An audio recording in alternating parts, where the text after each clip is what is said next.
I made a video a couple days ago discussing this play from Jasson Dominguez when he let a ball drop in that had a 99% catch probability, one of the uglier hits allowed this season so far. In making that video, I took a surface level look at his overall defensive metrics without getting into them too deeply, but after choosing to revisit them post-video, I came to fully appreciate how poor they've actually been, being, from what I can gather, the worst of any Major League outfielder so far this season. I'll get into the numbers a little bit later on like I typically do in these videos, but first let's look at some individual plays, starting with balls he's had to come in on. Here he is taking an odd angle to this Brian Rocchio single down the left field line, rocking back and forth as he pursued it before just letting it drop in front of him. It was a similar story here versus Ernie Clement, though with a little bit less wasted movement. Still, it dropped when, with a lot of guys, it's probably not going to. Andrew McCutchen would send a line drive his way in the next clip, with him racing over and then, in the last second, taking another somewhat odd-looking angle that resulted in the ball falling at his feet and then getting kicked away a little bit.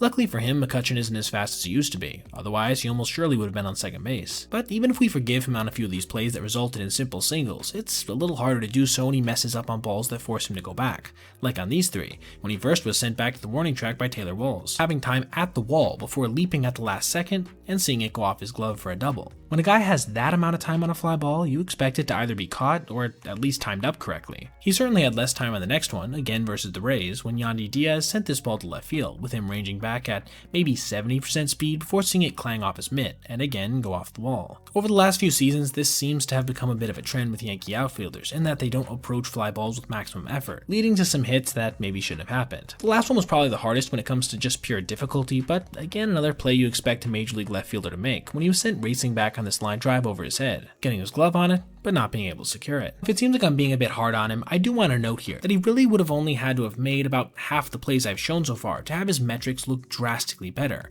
He didn't have to make every single one, but by not making all of these, it really hurts him metrically.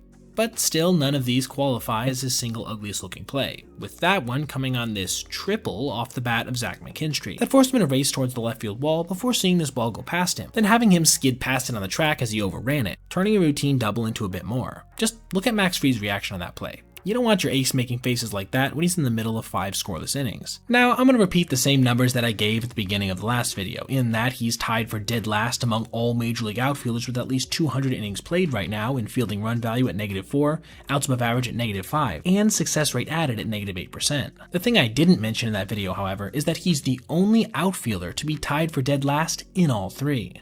The thing is, he is excelling at the plate right now, relative to his age, as he currently has a 114 OPS plus with a solid 761 OPS and 14 extra base hits through just 36 games. And what's more, he has shown off some decent athleticism, with a sprint speed in the 77th percentile and multiple athletic highlights. So I do think he should, in the future, be able to separate himself from the likes of Teoscar Hernandez and Juan Soto, both of which he is currently slightly worse than at the moment defensively. Still, even if he does manage to do so as soon as by the end of 2025, this won't change the fact that, up until now, he has been Major League Baseball's worst defensive outfielder.